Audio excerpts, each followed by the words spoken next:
Saya sekarang minta Ketua LPS. Ya.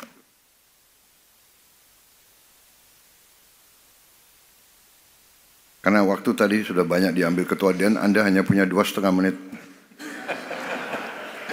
Enggak. It's only a joke, kan boleh kan? 5 menit boleh Pak? Ya 5,5 lah. Oke Pak.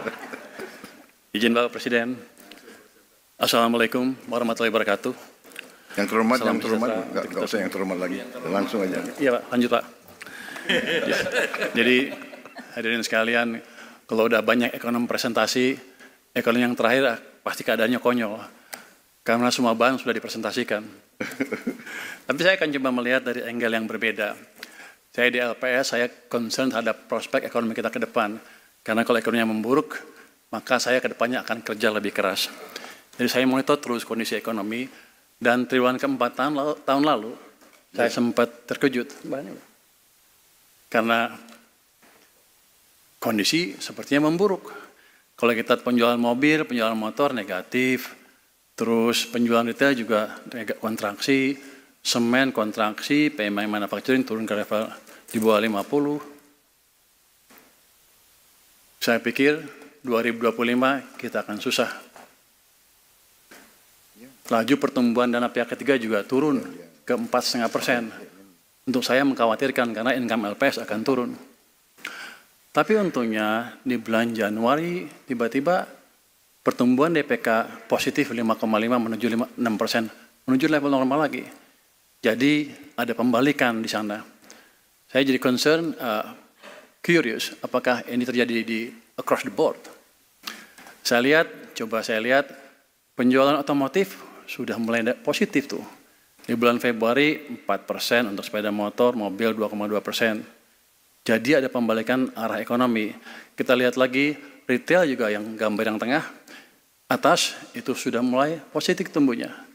Kita lihat lagi penjualan semen juga di bulan Januari Februari sudah positif pertumbuhannya. Semen ini ada hubungannya dengan investasi. Jadi sepertinya dari sisi demand ada pembalikan arah ekonomi, menunjukkan kayaknya baik-baik aja. Saya lihat lagi gimana kalau kita lihat dari sisi pedagang atau supplier. Kita lihat indeks PMI manufacturing, Purchasing Manufacturing Index. Itu di bulan awal tahun tuh tiba-tiba loncat ke positif. Februari tinggi, Maret agak turun sedikit, tapi masih levelnya tinggi 52,4. Artinya mereka atau para pengusaha, para manufacturer melihat ke depan kayaknya mereka melihat demand-nya tinggi sehingga mereka meningkatkan belanjanya. Ini kan tanda-tanda suatu ekonomi yang berbalik. Tadinya di akhir triwulan lalu, mungkin paruh tahun lalu, keadaan memburuk semua. Sehingga timbullah image seolah-olah kita sedang menuju kegelapan dan lain-lain. Ternyata di awal tahun sekarang sudah berbalik ke arah yang positif. Ini saya bilang ekonomi Indonesia bottoming out. Kalau orang di pasar modal suka itu pasti. Kalau bottoming out saatnya masuk. Sebelumnya. Kita lihat juga sebelumnya, masih dua. Sebelumnya kita lihat juga indeks kepercayaan konsumen. Masih yang sebelumnya. Yang kiri atas itu, Anda lihat di bulan Februari naik positif, yang tengah tuh kiri atas sana naik ke 100, di atas 100. Ini setelah bertahun-tahun indeks kepercayaan konsumen itu naik ke atas 100, artinya konsumen kita amat atau optimistik tentang kondisi ekonomi mereka. Dan otomatis mereka akan belanja lebih ke depan. Di bulan Maret agak turun sedikit, tapi masih di atas 100. Cukup baik sekali. Ini adalah gambaran masyarakat kita terhadap apa yang terjadi di ekonomi. Ini survei ini kita lakukan kepada 1.700 kepala keluarga, face-to-face interview di kota, di pinggir kota, di kampung-kampung, di 10 provinsi di Indonesia. Ini kita sudah lakukan berpuluh-puluh tahun sehingga kita yakin hasilnya menggambarkan apa yang digambarkan oleh masyarakat. Jadi supply, demand, masyarakat bilang semuanya membaik. Next. Yang jadi pertanyaan adalah, apakah perbaikannya akan sebentar atau langsung? Nah, kita di LPS mengembangkan satu indeks yang disebut Leading Economy Index. Itulah indeks yang menggambarkan arah ekonomi 6-12 bulan ke depan. Jadi itu adalah bola kristalnya ekonomi Indonesia. Biasanya nggak pernah salah. Itu gambarnya yang merah tuh. Ini di 2020 turun ke bawah, setelah itu naik ke atas. Sekarang juga trennya naik ke atas. Artinya dari sekarang, bulan Maret ke depan sampai tahun depan, ekonomi kita akan terus ekspansi.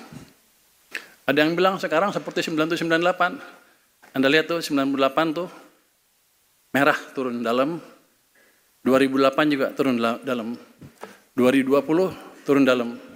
Artinya ekonominya ada tekanan. Tapi sekarang merahnya naik terus ke atas.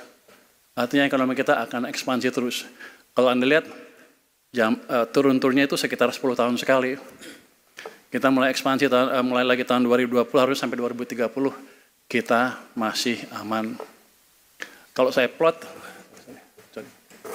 jadi ini ya, 2098 jatuh yang merah, 2008 jatuh yang merah, 2020 jatuh yang merah. Inilah keadaan di mana kita lagi resesi. Sekarang masih naik kencang ini, masih naik ke atas. Jadi pandangan orang di luar bahwa kita menuju 98 lagi itu salah kaprah dan mereka nggak ngerti data seperti apa. Dan kalau saya plot dengan IHSG, yang hijau ya, IHSG itu yang hijau, gerakannya tuh searah. Ketika yang merah jatuh, ya IHSG juga jatuh. Ketika leading naik, ya IHSG juga naik. Dengan kondisi leading yang naik dan IHSG turun, apa yang kita bisa simpulkan? Kita bisa simpulkan market overreacting dan IHSG sudah turun jauh di bawah fundamentalnya. Jadi kalau Bapak-Bapak Ibu suka main saham, jangan lupa sekarang good time to buy.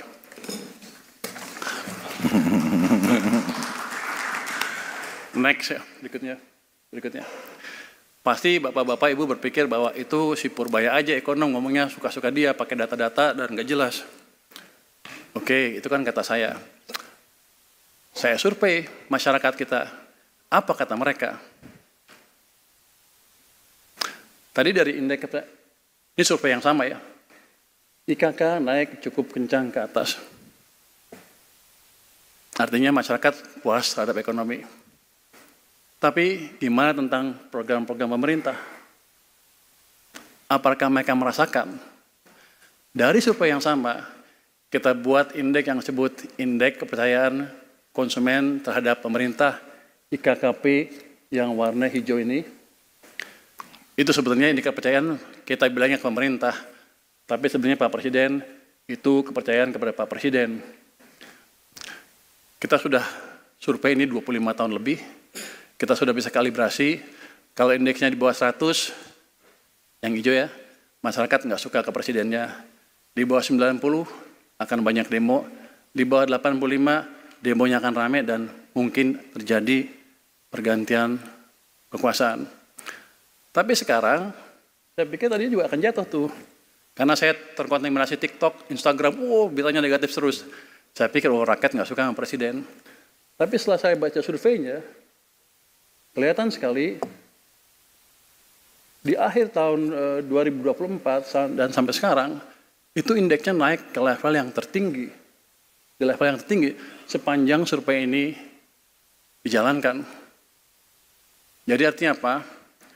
Artinya masyarakat amat puas dengan kinerja Bapak Presiden Prabowo, Pak.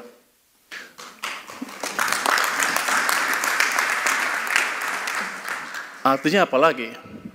Artinya adalah stabilitas sosial politik akan terjaga. Karena apa? Kalau ada demo-demo pun, masyarakat nggak akan ikut turun. Karena mereka puas dengan keadaan yang dialami mereka sekarang. Jadi itu secara pendek, prospek ekonomi kita, stabilitas seperti apa ke depan, dan kita tahu semua stabilitas politik amat perlu untuk menjaga pertumbuhan ekonomi. Terus, next, saya bertanya-tanya, dengan adanya perang dagang ini, apa sih dampaknya ke kita? Apakah itu akan merubah arah ekonomi kita ke depan?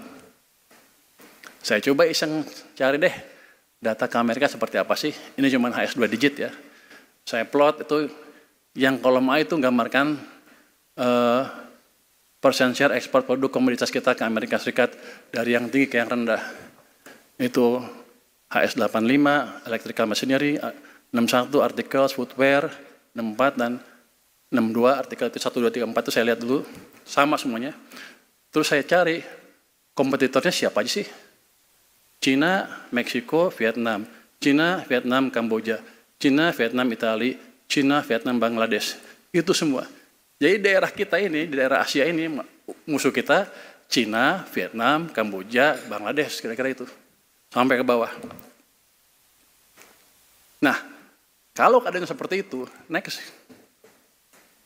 Kita lihat, negara itu dikenakan tarif lebih tinggi dari Indonesia.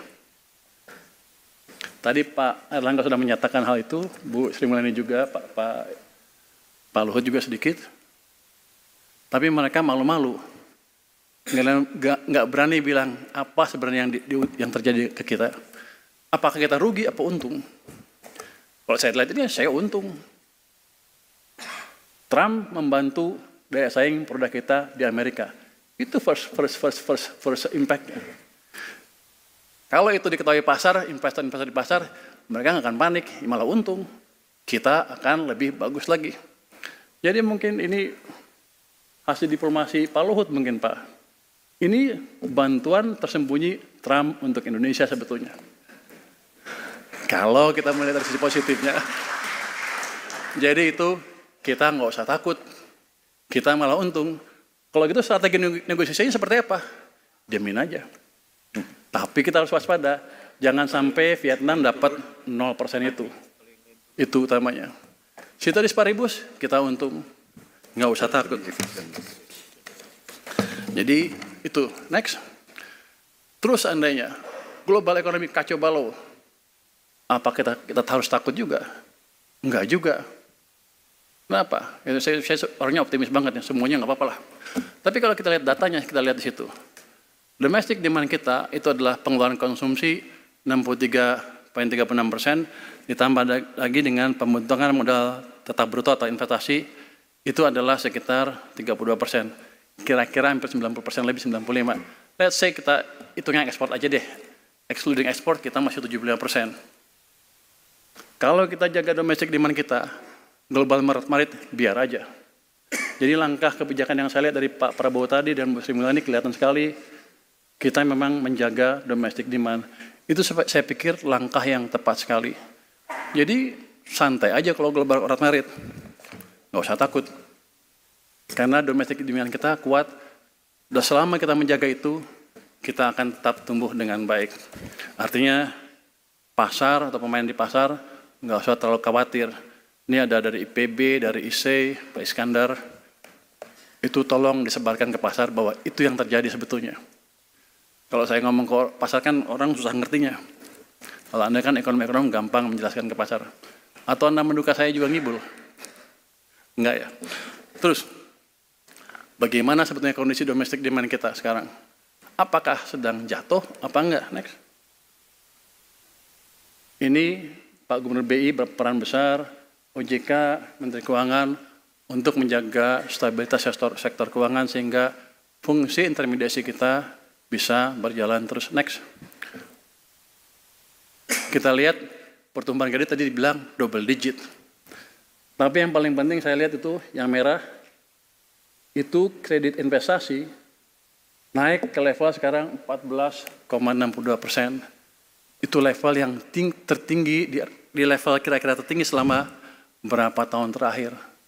Kalau investasi kan pasti ngelihatnya ke depan, berapa bulan ke depan. Jadi ya, para pelaku bisnis kita sebetulnya sedang ekspansi, cuman mereka jarang ngomong di TikTok. Yang di TikTok kan yang nggak ada kerjaan, tapi yang kerja kan pasti yang ini. Jadi inilah gambaran sebetulnya.